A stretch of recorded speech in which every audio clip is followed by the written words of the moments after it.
L'Esprit lui-même rend témoignage à notre esprit. Romains 8, 16. Nous avons touché à beaucoup de choses concernant l'esprit de l'homme. Mais après avoir dit tout ce qui peut être dit, nous n'arrivons réellement nulle part à moins de donner au Saint-Esprit la place tout entière. L'homme le plus parfaitement articulé, le mieux ajusté, ne serait qu'une belle pièce de mécanique sans puissance s'il ne possède pas l'Esprit de Dieu. Il est l'Esprit de vie, la lumière, la vérité, la sagesse, la grâce, l'intercession, la puissance et l'intelligence. Et il est en vérité tout ce qui est de Dieu pour nous, en Jésus-Christ.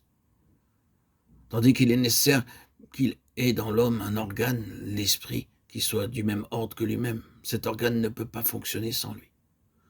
En relation avec les choses divines, de même que le corps ne saurait fonctionner sans sa vie animale. Lorsque nous avons bien reconnu la nature et les facultés de l'esprit humain, il nous faut toujours veiller à ne pas faire de notre esprit le facteur qui gouverne nos vies. Ce n'est pas à notre esprit que nos oreilles doivent rester ouvertes. Une telle attitude nous amènerait dans de sérieux dangers. Il nous faut demeurer en Christ et non pas vivre dans notre propre esprit. Pour l'enfant de Dieu, le Saint-Esprit est l'hôte divin de l'esprit humain. Il a la direction et le gouvernement de nos vies. Nous n'échapperons pas aux troubles et à la confusion si nous nous faisons une sphère de vie et si nous prenons nos décisions en dehors du Seigneur lui-même. Il y a plusieurs questions en relation avec le Saint-Esprit qui sont très vitales pour qu'une vie ait une réelle mesure de plénitude. L'une de ces questions est celle de la nature corporative de l'onction et de l'opération de l'Esprit.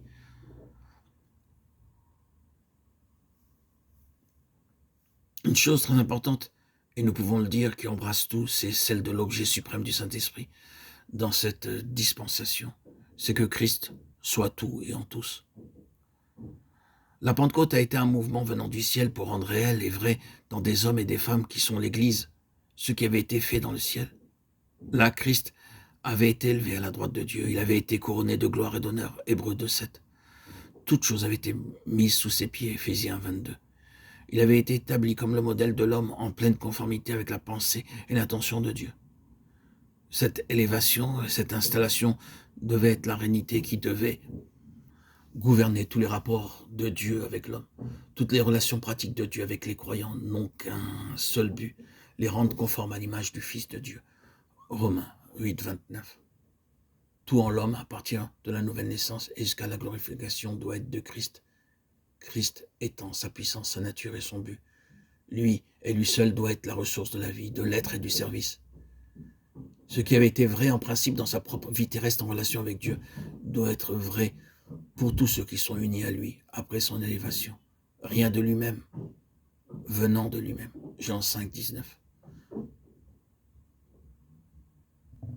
C'était une loi rigide à l'égard de tous ses mouvements, de toutes ses œuvres, de ses paroles, dans tous ses temps et toutes ses voies.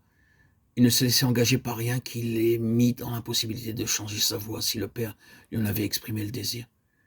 Il ne s'inquiétait nullement de la renommée ou de l'opinion publique. C'était en toute chose et partout et toujours la volonté et les voies du Père qui gouvernaient sa vie. C'était là le grand comme qui l'avait saisi lui-même et qui devait saisir les siens après lui.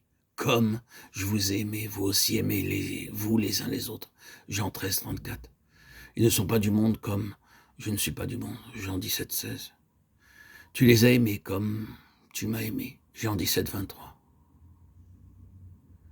C'est pour tout cela, pour cette mise de côté de tout ce qui est du moi, dans toutes ses voies et toutes ses considérations, et pour que Christ soit mis sur le trône comme Seigneur absolu, que le Saint-Esprit est venu.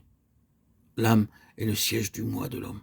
L'esprit est le sanctuaire de Christ, ressuscité et exalté. Et c'est de là qu'il doit gouverner sur tout ce qui est personnel en nous, afin que, en toute chose, il tienne, lui, la première place. Colossiens 18. C'est là le seul objet de l'œuvre du Saint-Esprit.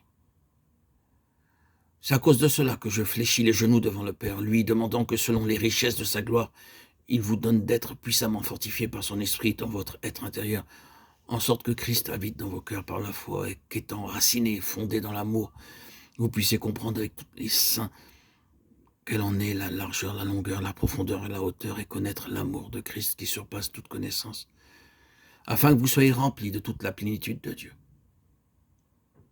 Éphésiens 3, 14, 19. Gloire à Dieu, gloire à son très saint nom, qui nous permet de connaître et de vivre sa parole présentement. Amen. Alléluia.